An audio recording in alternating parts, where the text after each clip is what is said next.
Olá, sejam todos muito bem-vindos ao nosso bate-papo. O que podemos aprender sobre gestão estratégica?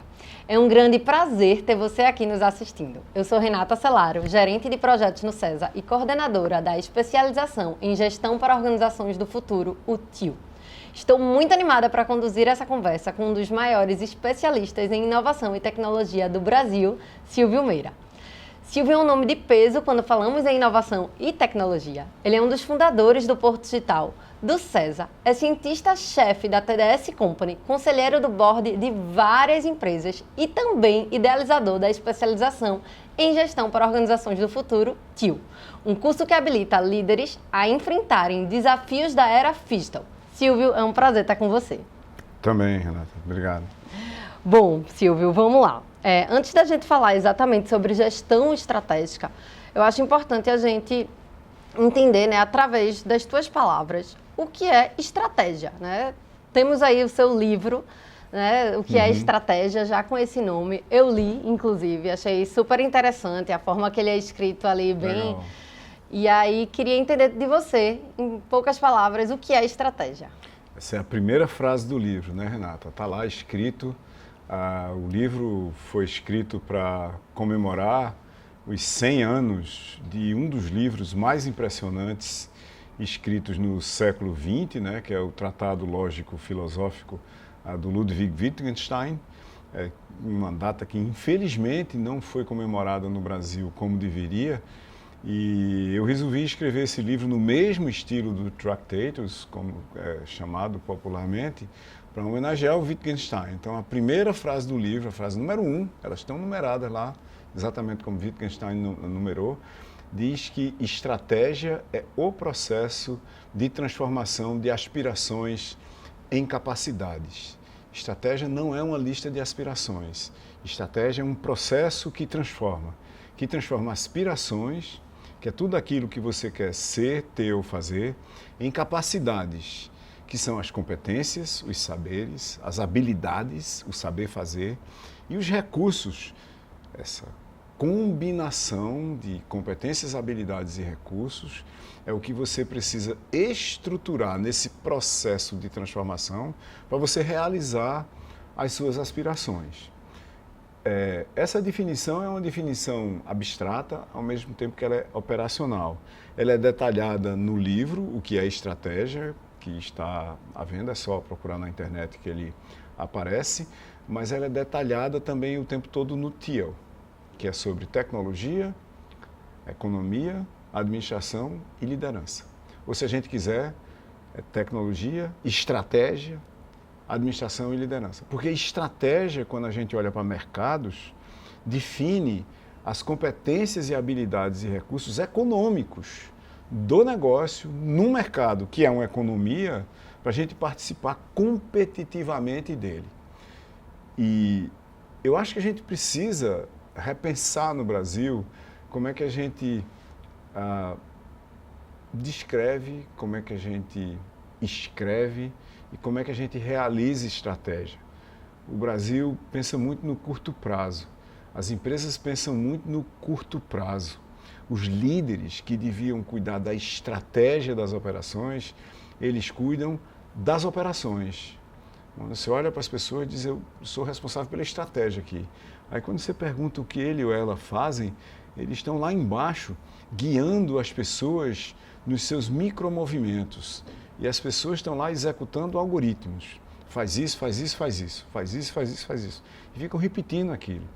Em tempos onde máquinas aprendem, eu acho que a gente devia repensar esse conjunto todo e ser bem mais estratégico, ser bem mais capaz de criar e executar processos que transformam aspirações em capacidades. Perfeito.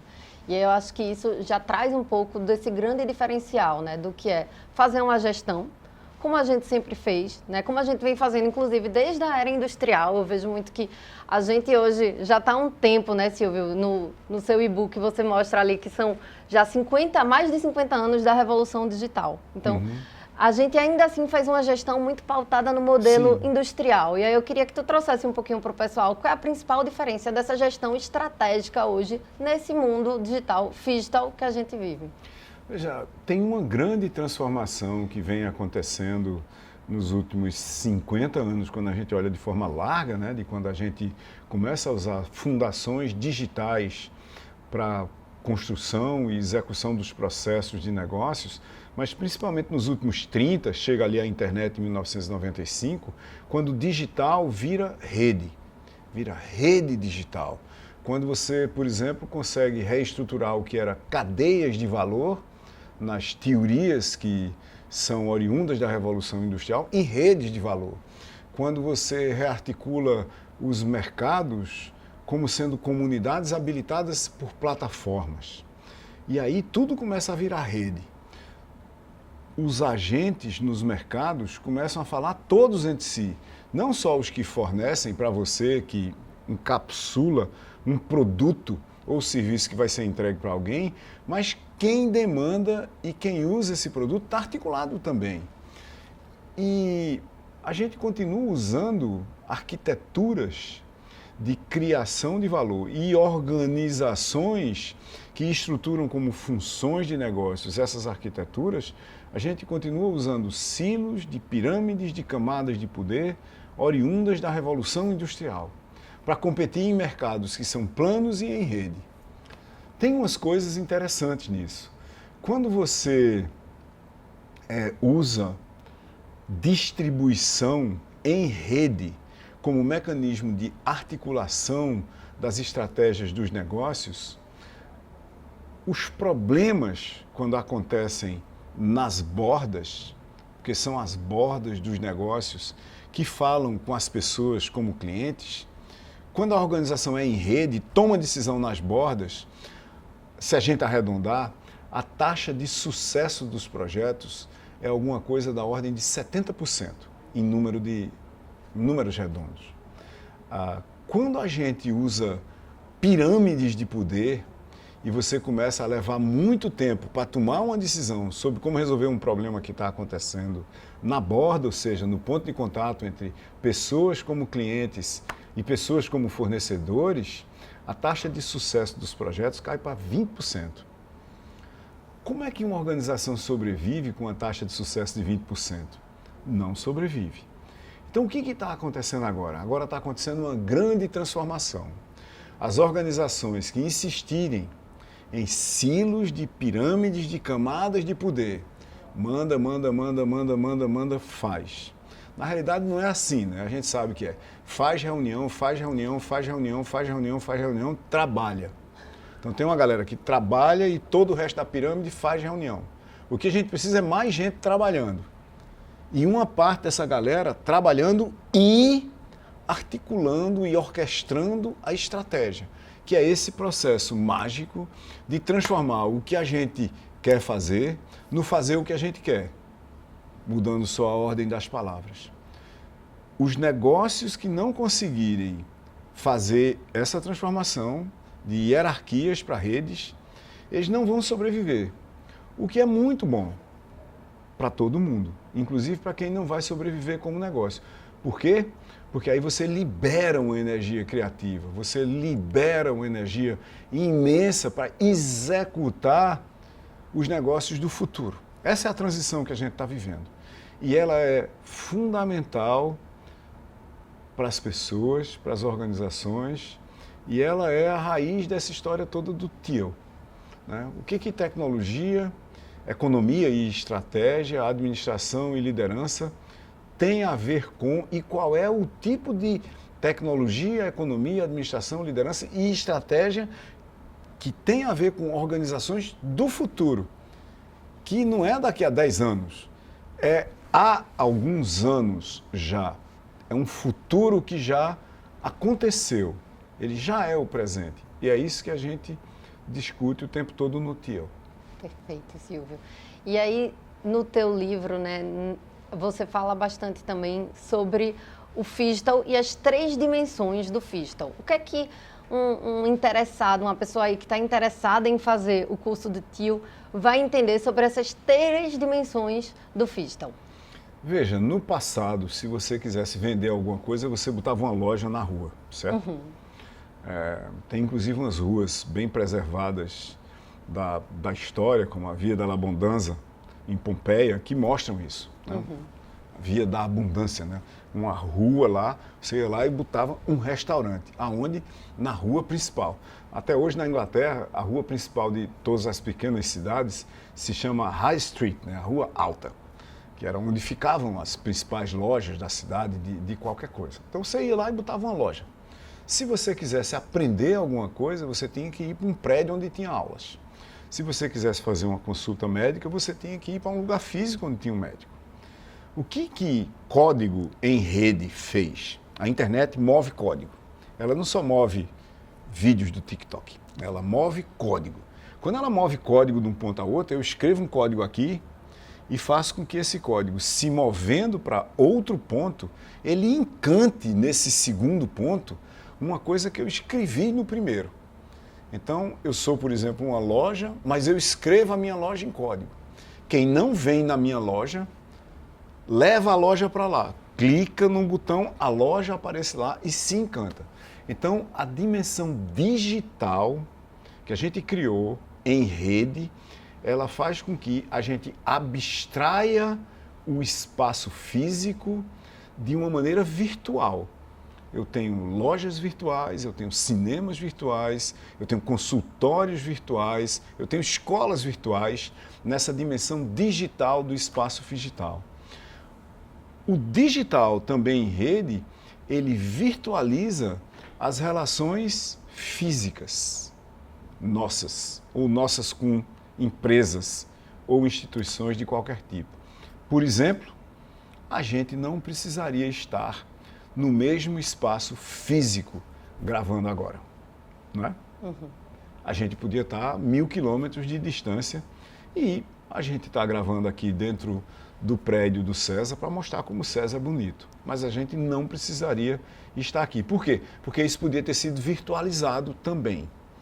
O mundo com digital em rede, ele passa a ter 3 dimensões e todas as 3 são espaços. Você tem um espaço físico, um espaço digital e um espaço social. Como você mudou as dimensões do espaço e como as dimensões digital e social são escritas em código e reescritas o tempo todo e numa velocidade muito grande, as regras, as leis, as fundações do espaço mudam. A economia do espaço muda.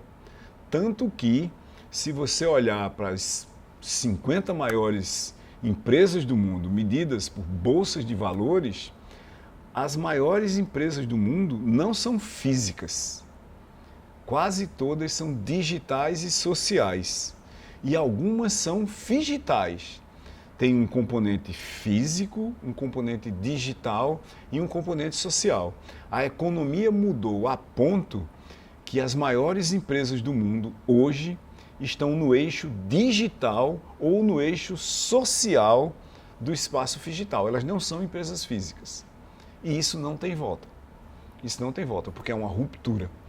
A internet, como infraestrutura desse novo espaço, causou uma transição de um mercado que era físico, de um espaço de performances pessoais e corporativas que era físico, para um espaço digital. Quem não entender que compete no espaço digital não vai competir. Muito bom.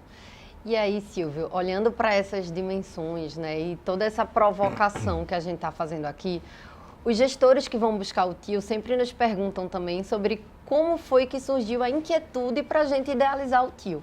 E aí eu queria que tu compartilhasse um pouquinho para o pessoal de onde veio essa inspiração aí. Isso vem exatamente de uma necessidade que a gente percebeu há anos já, de ter lideranças que entendam como é que o mundo funciona. O TIO é um curso de especialização sobre como é que os mercados, como é que os negócios, como é que as redes, como é que as empresas, organizações de todos os tipos, como é que até o Estado funciona. E não é assim como é que ele deveria funcionar, é como é que ele já está funcionando agora. Por que isso? Porque infelizmente, isso não está sendo ensinado nas graduações. Daí uma especialização sobre TEAL, sobre como é que a gente conjuga tecnologia, economia, administração e liderança de uma forma estratégica para as pessoas entenderem os mercados e os tipos de negócios que são competitivos nestes mercados, para que elas possam liderar negócios ou frações de negócios que são competitivas nos mercados em rede, nos mercados em plataformas, mercados que são comunidades onde há transações. Os fundamentos para esses mercados, as leis, as regras, os métodos, os processos são totalmente diferentes do que você competir no mundo físico. E não se trata, como muita gente pensa, do fato de que a internet trouxe novos canais. Agora tem um canal chamado TikTok ou Instagram. Não é um canal.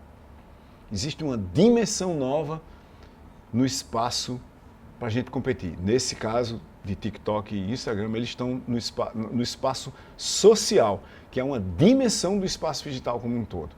Uma máquina de busca como Google ou um e-commerce de alguém está na dimensão digital do espaço social. E os comportamentos lá, as leis, as regras, a economia, ela é totalmente diferente do espaço físico. É outra coisa. Até os impostos em alguns países são diferentes. Então, sem entender que o mundo é digital, físico, digital e social, e que isso demanda um novo conjunto de competências e habilidades e recursos para competir, é impossível competir lá. E foi por isso que a gente criou essa especialização que trata basicamente de como competir no espaço digital. Perfeito, muito bom. Por último, a gente tem uma das disciplinas do TEAL, né? A gente fala um pouco sobre o futuro das organizações agora, né? E aí eu queria que tu contasse um pouquinho para o pessoal, né? O que é isso? O futuro das organizações agora? A gente vai falar de futuro, a gente vai falar de presente, a gente vai aprender com o passado. O que é que a gente vai aprender por aí? Veja, um dos fundamentos do TEAL, um dos pressupostos do TEAL é que o futuro vem do futuro. Ao contrário do que se pensa normalmente, né? Porque a gente está acostumado a quê? A gente está acostumado a você nasce, cresce, evolui e morre. Então todo mundo acha que é natural você vir do passado. Uhum. Mas quando você olha para os contextos onde a gente compete, eles vêm do futuro. Por exemplo, tem eu e você aqui e tem uma equipe de gravação aqui que ninguém está vendo no filme agora. Ninguém veio trabalhar a cavalo hoje. Certo? Ou algum de vocês veio? Ninguém veio trabalhar a cavalo, não é? Como foi que esse futuro chegou?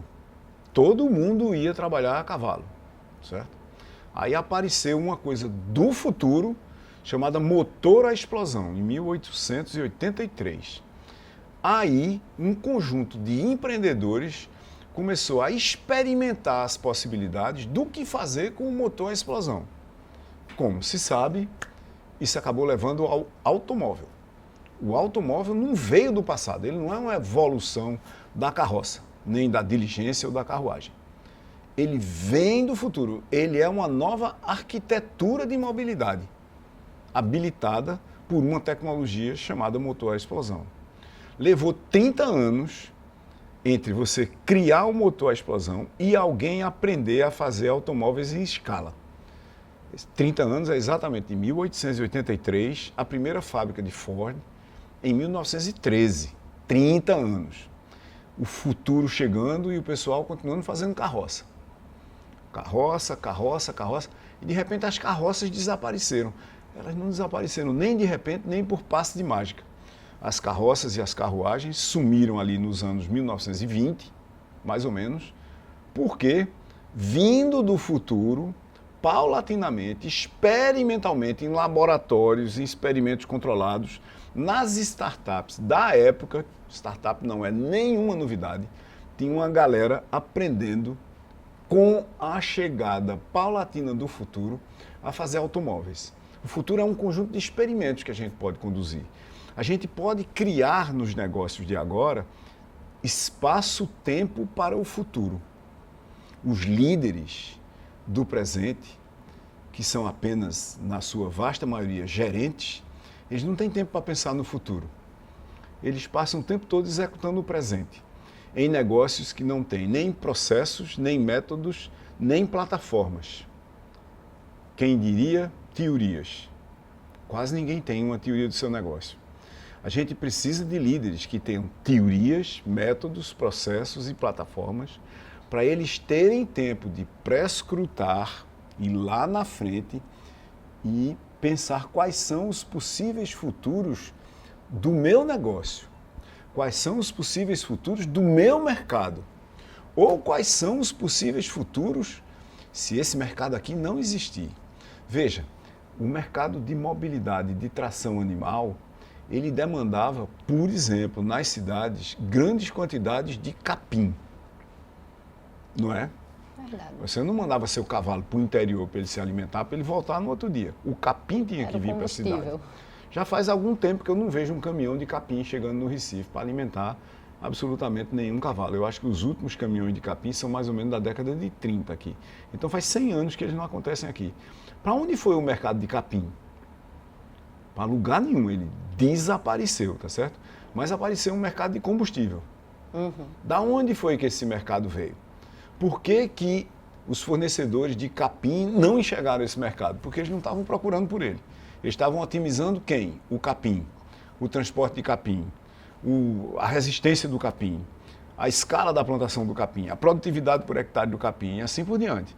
Quando a gente se concentra nos fatores competitivos do nosso mercado e se especializa a ponto da gente não entender mais as possibilidades dos outros mercados e acha que o nosso mercado é eterno, a gente tende a desaparecer com as mudanças do mercado.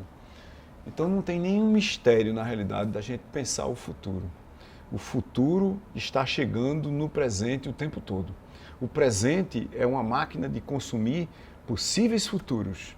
Lá vem o futuro, os que conseguem ser consumidos pelo presente, porque a vasta maioria é descartada, porque a gente não tem tempo nem energia para consumir tantos futuros ao mesmo tempo. Quando um futuro é consumido pelo presente, ele se transforma em performance. Mas ele já é velho. Tudo que a gente está usando aqui é velho, não tem nada novo. Na hora que diz está usando e as pessoas entenderam como é que funciona, é velho, virou padrão. Aí uma organização que pensa no futuro, ou que pensa na sua sobrevivência, deveria o tempo todo estar olhando para as possibilidades de futuro do ponto de vista das pessoas como clientes. Não é em função do que eu sei fazer. Isso não interessa. Se eu souber produzir capim, o melhor capim do mundo, com a maior lucratividade do mundo, mas não tiver cavalo, ou não tiver cavalo em escala para consumir o meu capim, eu devia estar fazendo outra coisa, certo? Sim. Neste momento, olhando só para esse exemplo que a gente está usando aqui, dos automóveis, do capim, do cavalo e do posto de gasolina, a gente está transformando a mobilidade de uma mobilidade movida a carbono para uma mobilidade elétrica. Aí eu ouço as pessoas dizendo, mas o carro elétrico vai demorar muito tempo a chegar. O carro elétrico, ele está vindo pela segunda vez. O carro da esposa de Henry Ford era elétrico. O elétrico foi substituído por um número muito grande de fatores pelo motor a hidrocarbonetos, e aí a gente tem uma situação agora onde os derivados de petróleo e o próprio petróleo se tornaram inviáveis. Quando a gente compara o seu retorno como energia, como investimento, assim por diante, com a própria sobrevivência da humanidade, no médio prazo, não é mais nem no longo prazo. E começa a chegar de novo o elétrico. E as pessoas estão olhando e dizendo, não, mas não chegou, não vai chegar, ainda tem pouco. E aí as pessoas se esquecem de uma coisa extremamente básica. Uma coisa que tem bem pouquinho, mas cresce numa taxa muito grande, é um exponencial. E ela não é um exponencial quando ela toma conta do mercado. Ela é um exponencial aqui embaixo. Você tem, sei lá, 0,001% do mercado. mas está crescendo a 100% por ano. Aí você dobra de novo, aí de repente você cresce a 300% por ano. Aí você aumenta muito mais relativamente. Depois, em alguma hora, começa a aparecer. De 0,001% do mercado é 3%, em pouco tempo. Aí você, não, mas ainda é 3%. 3% é totalmente irrelevante. Mas era 0,001 há algum pouco tempo. Daqui a algum tempo é 35% do mercado. Daqui a mais algum tempo é 95% do mercado. E aí o seu mercado foi embora.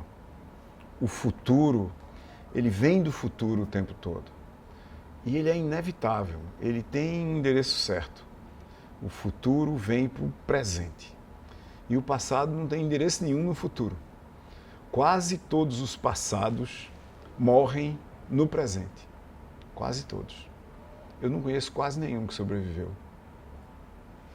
E falando também sobre essa sobrevivência que as organizações precisam ter, em todo esse contexto digital que a gente está falando, uma das disciplinas que a gente tem na pós-graduação do TIO é o marketing para o futuro, né? E aí eu queria que tu explicasse um pouquinho. Se eu sou um líder, um gestor, um executivo que não trabalho na área do marketing, por que que eu tenho que entender sobre marketing para o futuro e como é que eu vou estudar um pouco sobre isso no TIO? Eu acabei de publicar um livro chamado Marketing do Futuro, junto com Rosário Pompeia, que é uma das professoras do TIO também.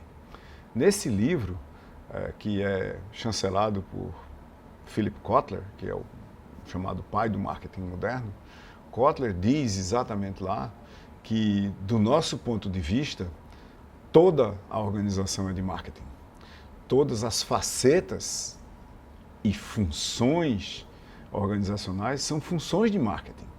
Tipo, quem é o principal agente de marketing de uma escola? É o professor. Se a entrega dele não é mágica, independente do que você disser para o mundo que a escola faz, o aluno vai dizer que o professor não está entregando o que deveria. O segundo agente mais importante, ou tão importante quanto o professor na escola do ponto de vista de marketing, é o aluno. Porque é ele que valida se a entrega é boa ou não. No mesmo nível quase dos dois, se a gente olhar para as escolas de ensino fundamental e médio, tem a família do aluno. Não adianta você fazer um vídeo mágico, uma propaganda fantástica, um outdoor, um out of home fabuloso. Não adianta de nada. Porque se você não conseguir entender o ambiente onde o negócio compete, como um todo, e o ambiente do marketing, a estratégia para o negócio entregar os seus fatores competitivos essenciais, o conjunto inteiro de interações que o negócio e as pessoas dentro e fora dele vão ter que fazer uns com os outros, para entregar as narrativas, não só do dizer o que faz, mas do fazer o que diz, e a partir daí você usar dados e software e sistemas de informação para habilitar processos que entregam experiências mágicas, não adianta absolutamente nada você ficar dizendo uma coisa aqui e fazendo outra coisa acolá.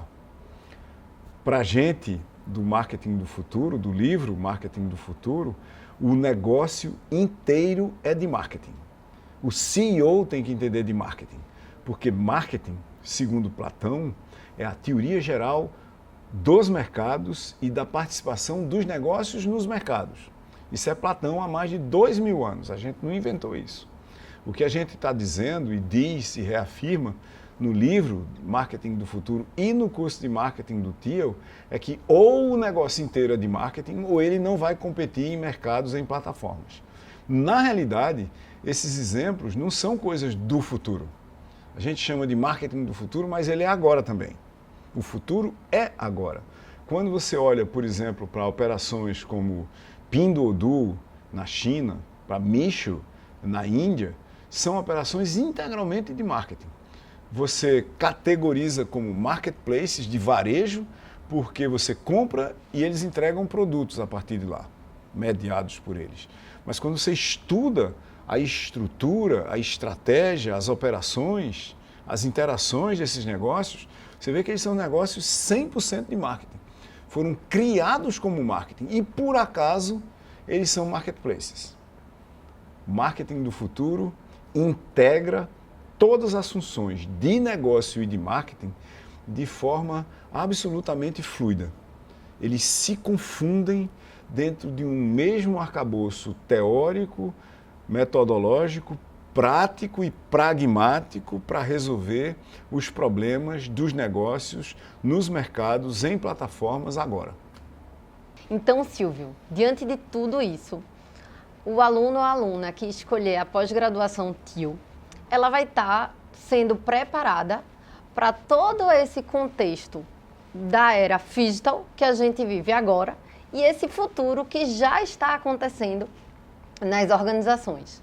O que é que tu entende, então, assim, em um grande resumo, que o TIO pode ajudar na carreira dessa pessoa?